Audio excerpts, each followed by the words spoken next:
Hello everyone, কেমন আছো তোমরা সবাই? আশা করি সকলেই খুব ভালো আছো। আর আজকে আমি যাব নৈহাটি বড়মার মন্দিরে পুজো করতে।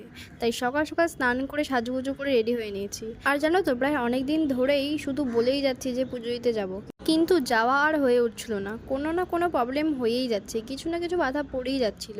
তবে আজকে আমি ফাইনালি পুজো দিতে আসতে পেরেছি শুধুমাত্র বড় মায়ের জন্য। আর পুজো করতে এসে দেখি প্রচণ্ড ভিড় পড়েছে, পুরো গঙ্গা ছাড়িয়ে লাইন চলে গেছে। তার মধ্যে আজকে আবার রবিবার, প্রায় সবার ছুটির দিন, তাই আরও বেশি ভিড় পড়েছে। লাইনে দাঁড়াতেই পাশে ছিল ব্রহ্মময়ী মায়ের মন্দির, ওই মন্দিরে ঢুকেও একটু মায়ের দর্শন করে নিলাম। যাই হোক, 2 ঘন্টা লাইনে দাঁড়ানোর পর ফাইনালি বড়মার মন্দিরে প্রবেশ করতে পারলাম। শুধুমাত্র বড়মার কাছে একটাই চাওয়া, প্রত্যেকটি মায়ের সন্তানকে তুমি ভালো রেখো মা, আর তুমি নিজেও খুব ভালো থেকো।